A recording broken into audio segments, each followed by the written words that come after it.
Dans la leçon d'aujourd'hui, nous allons faire des exercices de révision. Ils concernent le calcul de la quantité d'électricité Q, l'application de la loi des nœuds pour calculer I et l'application de la loi des mailles pour calculer la tension U, le calcul du potentiel UA d'un point. Exercice 1. Une quantité d'électricité Q est passée dans un circuit pendant une durée T. Calculer l'intensité du courant I.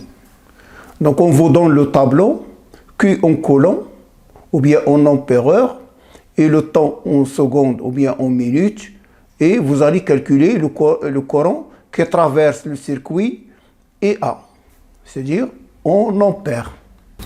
Solution de l'exercice 1.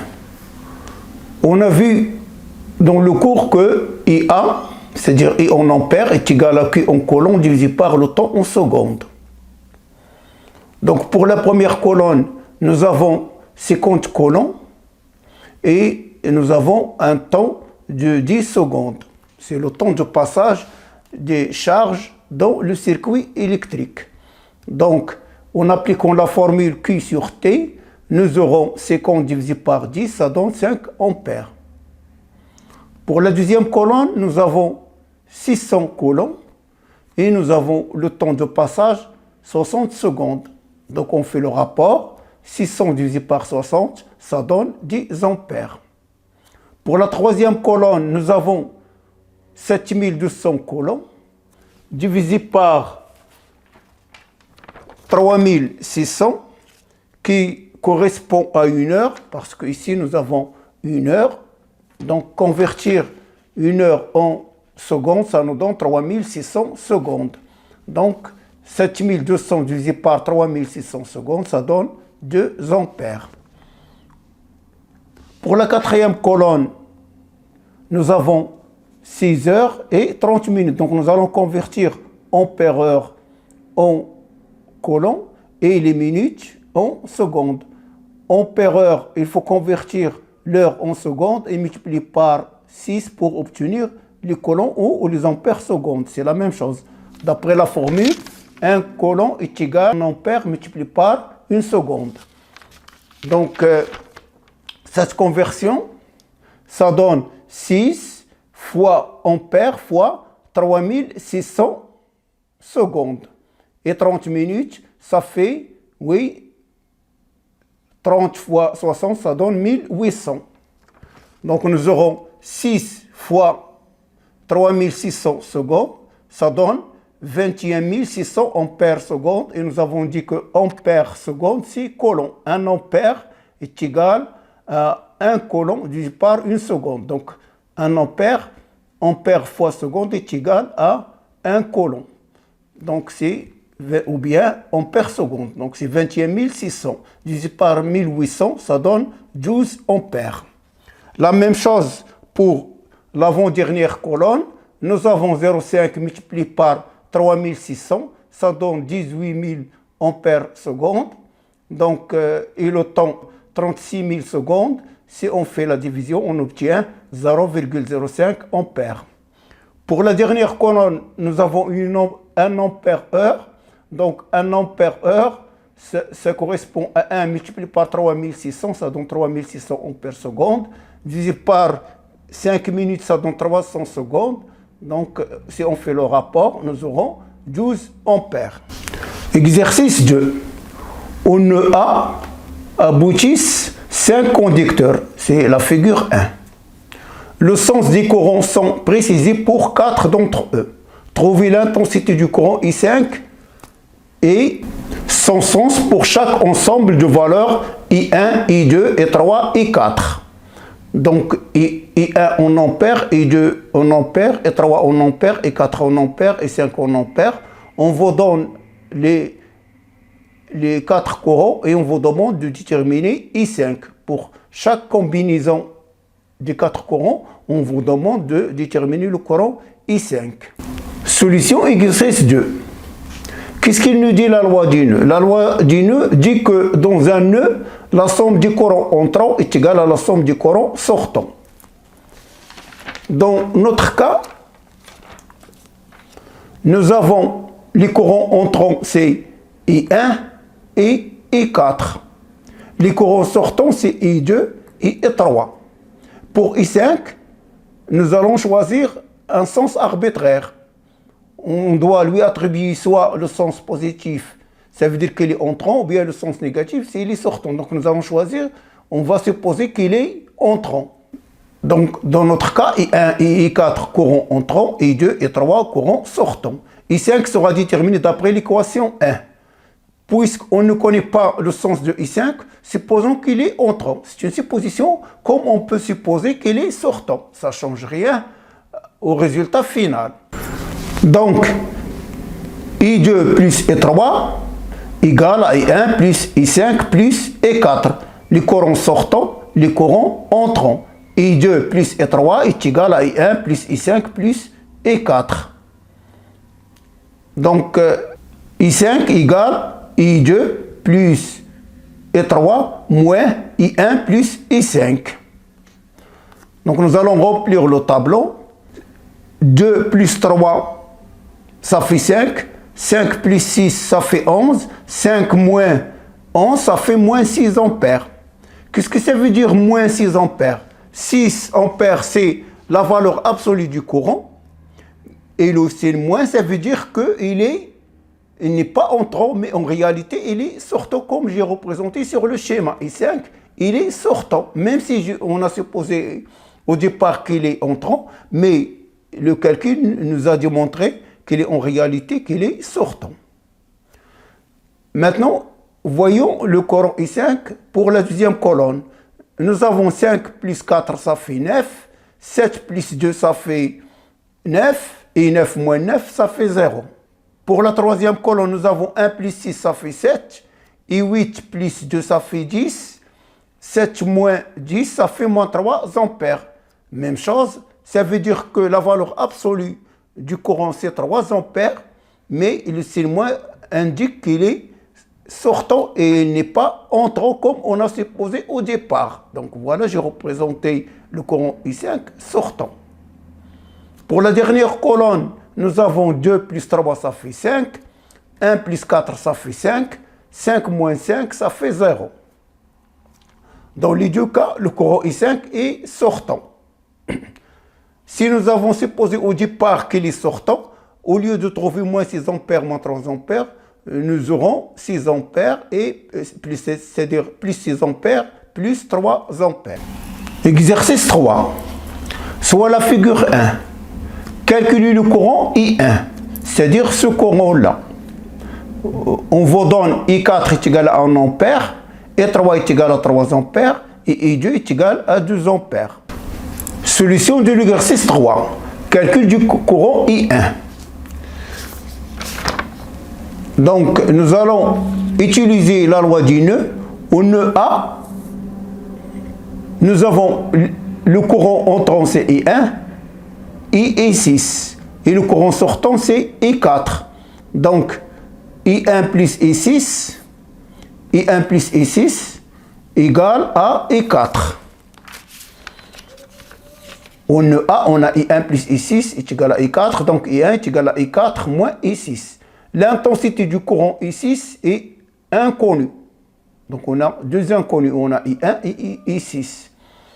Donc nous allons voir le nœud B. Donc au nœud B, voilà le nœud B. Nous avons le courant E3, il est sortant. Le courant I5, il est sortant. Et le courant I6, il est sortant. Il n'y a pas de courant entrant. Donc nous aurons au nœud B plus I6 plus I5 plus I3 égale à 0. Donc ici, c'est égal à moins I3 plus I5. L'intensité du courant I5 est aussi inconnue. Donc nous allons voir le nœud C. Au nœud C, voilà le nœud C, nous avons les courants entrants, c'est I5 et I4. Et le courant sortant, c'est I2. I5, I4, I2. Donc I5 plus I4 égale à I2. Donc I4 plus I5 est égal à I2. Donc I5 est égal à I2 moins I4. Application numérique, puisqu'on connaît I2 et I4, nous aurons I5 est égal à 2 moins 1 est égal à 1 ampère. I5 est égal à 1 ampère. On peut déduire I6 d'après l'équation précédente. Donc I6, en remplaçant I5 par sa valeur, nous aurons moins 3 plus 1, ça fait moins 4. Nous avons ici I6 est égal à moins et 3 plus I5. Donc, puisque j'ai trouvé I5, donc j'aurai I6 est égal à moins 3 plus 1, ça fait moins 4 ampères. I6 est égal à moins 4 ampères. Puisque j'ai calculé I6, donc je peux trouver I1. Nous avons dit que I1 est égal à I4 moins I6. Donc, I1 est égal à I4 moins I6. Donc, c'est égal à 1 plus 4, puisque I6, c'est égal à moins 4. Donc, moins 4, ça donne 1 plus 4, ça donne 5 ampères. Et 1 est égal à 5 ampères. Exercice 4.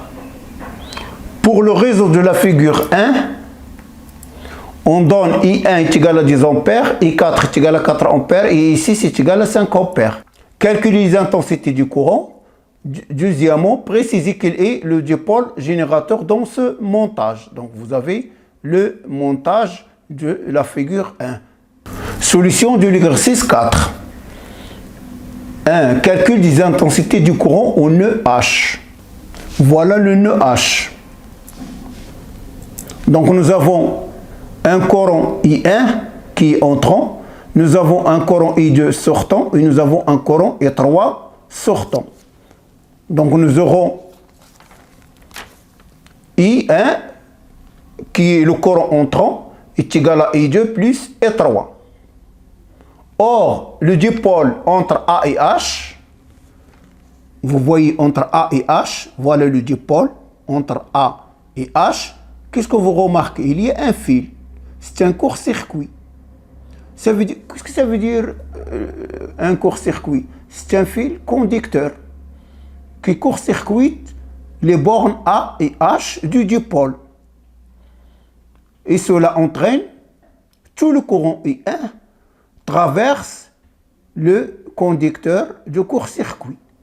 Et le courant I3 devient nul. Pourquoi? Parce que le courant, il cherche toujours un chemin où il y a moins de résistance. Puisque le court-circuit, c'est-à-dire le fil conducteur, a une résistance nulle, donc le courant, il choisit de passer par ce fil conducteur.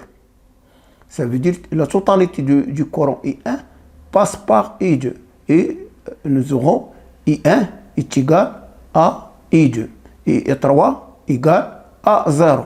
On dit que le dipôle entre A et H est court-circuité par le conducteur AH. Ce conducteur-là.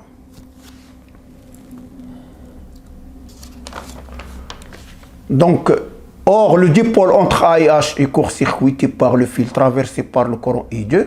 Donc, tout le courant I1 passe par ce fil. I3 est nul. I3 égale à 0. Donc, nous aurons I1 est égal à I2.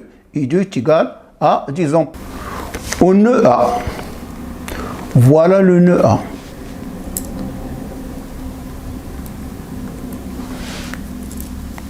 Au nœud A, nous avons le courant I2 et nous avons le courant I4 et nous avons le courant I5. Nous avons que I3 est nul. Donc nous avons I2, un courant entrant. Nous avons I4 et I5 du courant sortant. Donc nous aurons I2 égale à I4 plus I5. I2 égale à I4 plus I5, c'est au nœud A. Donc I5 est égal à I2 moins I4. Application numérique, I5 est égal à 10 moins 4, ça donne 6 ampères. I5 est égal à 6 ampères. Au nœud C, voilà le nœud C. Nous avons un courant entrant, c'est I5, et nous avons deux courants sortants, I6 et I7. Donc nous aurons I5 égale à I6 plus I7. On a 5, on a I5 est égal à I6 plus I7. Donc I7 est égal à I5 moins I6. Application numérique, I7 est égal à 6 moins 5, ça donne 1 ampère. I7 est égal à 1 ampère. Deuxième question. Le dipôle générateur et le dipôle HE fournissant I1 est égal à 10 ampères. Donc, le maximum de courant, c'est 10 ampères. Donc, c'est le générateur qui se trouve entre EH, c'est ce dipôle-là, EH, qui est le dipôle générateur. Exercice 5. Pour la portion du circuit branche AB, on relève U égale 20 volts et U2 est égal à 5 volts. Quelle est la valeur de U1? Donc tout d'abord, qu'est-ce que c'est qu'une branche? Une branche est une portion comprise entre deux nœuds consécutifs. Donc c'est-à-dire que deux nœuds qui se suivent. Donc comment appliquer la loi des mailles à une branche? Pour appliquer la loi de mailles, nous avons la totalité de la tension est égale à la somme algébrique des tensions. C'est-à-dire que la tension entre A et B, c'est égal, c'est la tension U, est égale à la tension U1 et la tension U2. Mais nous avons dit que c'est une somme algébrique. Nous allons prendre U comme repère, le sens de U comme repère. Donc, la tension U1 a le même sens que U, donc il prend un signe plus. U2 est de sens contraire, donc il prend un signe moins.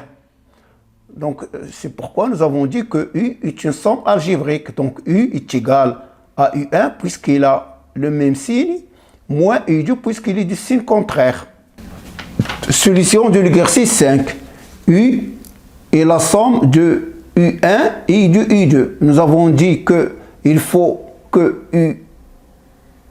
tenir compte du signe de la tension U1 et de la tension U2. U1 a le même signe que U, et U2 est du signe contraire. Donc U est la somme des tensions entre A et AB.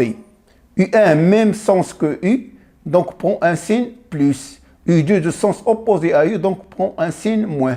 Donc U est égal à U1 moins U2 et U1 est égal à UI plus U2. Application numérique, U1 est égal à 20 plus 5, ça fait 25. U1 est égal à 25 volts. Exercice 6. Dans la portion du montage de la figure 1, on mesure U1 égale 20 volts, U2 est égal à moins 5 volts, U3 est égal à 5 volts. Quelle est la valeur de la tension U4? Donc voilà la tension U4. Solution de l'exercice 6. Calcul de la tension U4. On choisit la maille B, A, D, E, F, C, B et on l'oriente dans le sens des aiguilles d'une montre. C'est le sens positif, c'est ce sens-là. Donc le sens positif du parcours de la maille. Donc d'après la loi des mailles, nous aurons moins U2, puisqu'il est de sens contraire au sens du parcours, moins U1,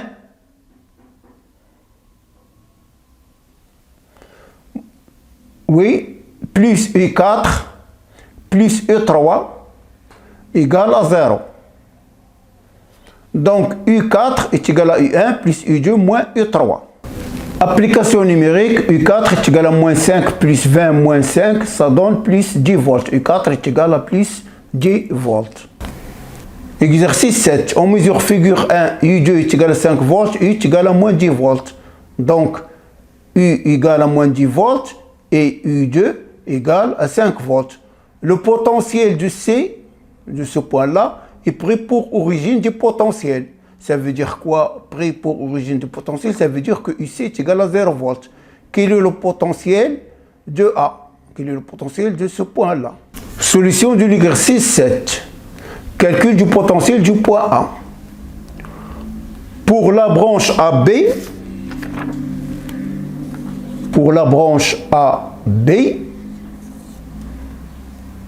on a UAB égale à quoi? Égale à U1 moins U2. Ou bien UAB égale à UAC moins UBC. L'extrémité du vecteur correspond au point A et l'origine correspond au point C. Donc, U1, c'est UAC. U2, c'est UBC. Donc, UAB égale à UAC moins UBC. UAC égale à UAB plus UBC. Application numérique, UAC égale moins 10 plus 5, ça fait moins 5 volts. Or, UAC égale à UA moins UC. L'extrémité du vecteur moins l'origine, donc est égal à UA moins UC. C'est égal à moins 5 volts. Donc, UA égale à UAC plus UC. Donc, c'est égal à moins 5 plus 0 volts. Pourquoi 0 volts? Parce que nous avons dit que C est pris comme origine du potentiel. Et nous avons dit que UC, puisqu'il est pris comme origine du potentiel, donc il est fixé au potentiel 0. Donc, c'est égal à 0 volts. Donc, UC est égal à 0 volts. Donc, moins 5 plus 0, ça fait moins 5 volts. Donc, UA est égal à moins 5 volts. Ça veut dire quoi? Ça veut dire que le potentiel de ce point-là, par rapport à C, c'est égal à moins 5 volts. Donc, le potentiel du point A et UA égale moins 5 volts. Exercice 8. Pour le circuit de la figure 1, on donne U1 égale 20 volts, U2 égale 5 volts, U4 égale moins 8 volts. Calculez toutes les autres tensions. Voilà la figure 1. Solution de l'exercice 8. Calcul du E3. Donc, d'après la maille ABCDA, voici la maille ABCDA. Je pars de A et je reviens à ABCDA. Donc, c'est la maille que j'ai isolée ici. Donc, ABCDA. Je choisis ce sens-là. C'est le sens plus du parcours de la maille. Donc, d'après la loi des mailles, nous aurons U1, même sens que le sens de parcours, plus U2, moins U3 égale à 0. Donc, U3 est égal à U1 plus U2. Application numérique, U3 est égal à 20 plus 5, ça fait 25. U3 est égal à 25 volts. Maintenant, nous allons calculer U5. Pour cela, nous allons utiliser la maille BCEFB. BCEFB. BCEFB. On part de B, on revient à B pour créer une maille. On part de B, on revient à B. BCEFB. C'est cette maille-là que j'ai isolée ici. Donc, BCEFB. D'après la loi des mailles, j'ai choisi le sens de parcours. Donc, j'aurai U1, c'est plus, moins U5, sens contraire au sens de parcours, plus U4 égale à 0. Donc, U5 est égal à U1 plus U4. Application numérique, U5 est égal à 20 moins 8, ça fait 12 volts. U5 est égal à 12 volts. Calcul du U6. Nous allons choisir la maille A, G, H, F, E, C, D, A. A, G, H, F, E, C, D, A. C'est la maille que j'ai isolée ici. Choix du sens de parcours et application de la loi de maille. Donc j'aurai U6 moins U4, opposé au sens du parcours, plus U5, même sens du parcours, plus U2, même sens du parcours, moins U3, sens opposé au sens du parcours, égale à 0. Donc ici, c'est égal à moins U2 plus U5, plus U3, plus U4. Donc il y a un moins U2 plus U5, plus U3 plus U4. Application numérique, 17 moins 17, moins 17 plus 17, ça donne 0. Donc ici, c'est égal à 0. Donc cette tension-là, U6, égale à 0. Et ça se voit d'après le schéma du montage. Nous avons le dipôle qui se trouve entre G et H est court-circuité par ce fil conducteur. Donc le potentiel du G est égal au potentiel de H. Donc la différence de potentiel VG moins VH est égale à 0. Ou bien VH moins VG est égal à 0, c'est la tension U6. Donc on peut le déduire sans faire le calcul, seulement en regardant le schéma, on va constater que le dipôle est court-circuité par un fil, donc la tension à ces bornes, automatiquement, est égale à 0.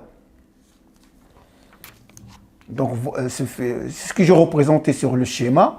Nous avons le fil du court-circuit, ça veut dire que la tension U6 est égale à 0. La figure montre que le dipôle de tension U6 entre G et H est court-circuité par un fil, c'est-à-dire court-circuit. Donc, les potentiels UG est égal à UH est égal à UB et U6 est égal à UH moins UG, c'est égal à 0 puisqu'il y a égalité de UG et UH. Exercice 9. Pour le circuit de la figure 1, on donne UCA égale 10 volts, UAD est égal à 20 volts et UEF est égal à 5 volts. En prenant C pour origine des potentiels, calculer les potentiels du point A, B, D, E, F. Solution de l'exercice 9. Calcul du potentiel UA. On a UCA est égal à 10 volts. UCA égale à 10 volts. Donc UCA égale, nous avons dit, l'extrémité moins l'origine est égal à UC moins UA est égal à 10 volts. Donc UA égale, oui, à moins UC A plus UC. Donc UA égale à moins 10 volts plus UC. Or, UC est égal à 0 puisqu'on a pris le potentiel C comme origine des potentiels. Donc UA est égal à moins 10 volts. Calcul du potentiel UD. Nous avons UAD entre ce point-là et ce point-là. On a UAD est égal à UA moins UD. Donc UD est égal à UA moins UAD.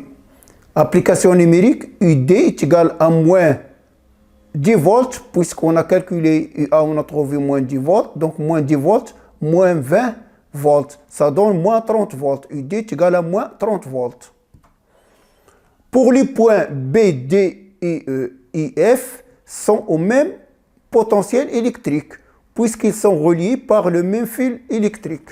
Voilà. Les points B, D, F sont au même potentiel électrique, puisqu'ils sont liés par le même, c'est le même fil électrique. Donc ils sont au même potentiel électrique. Donc UB est égal à UF est égal à UD est égal à moins 30 volts, puisqu'on a calculé UD est égal à moins 30 volts. Maintenant, calcul du potentiel du point F. Nous avons UEF qui est égal à UE moins UF.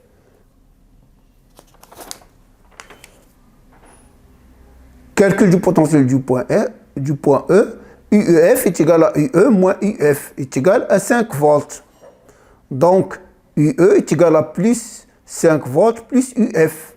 Et UF, nous avons dit, c'est moins 30 volts. Donc, nous aurons 5 moins 30 volts, ça donne moins 25 volts. Exercice 10.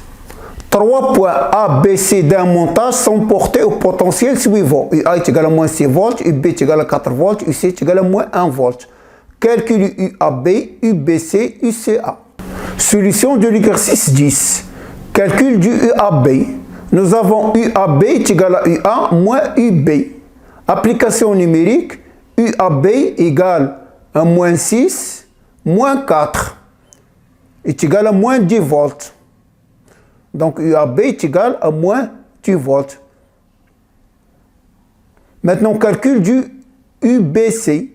UBC est égal à UB moins UC. Application numérique, UBC est égal à 4 moins 1. Attention, il faut faire attention parce que UC c'est moins 1 volt. Donc 4 moins 1 volt. Ça donne 4 plus 1, ça fait 5 volts. UBC est égal à 5 volts. Calcul du UCA. UCA, c'est toujours UC, l'extrémité moins l'origine. UC moins UA. Application numérique, UCA est égal à moins 1, moins 6. Parce que UA, c'est égal à moins 6. Donc, il ne faut pas faire l'erreur d'oublier le signe moins. Ce signe moins là. Donc, moins 1, moins 6, ça donne moins 1 plus 6. Donc, moins 1 plus 6, ça fait 5 volts. UCA est égal à 5 volts.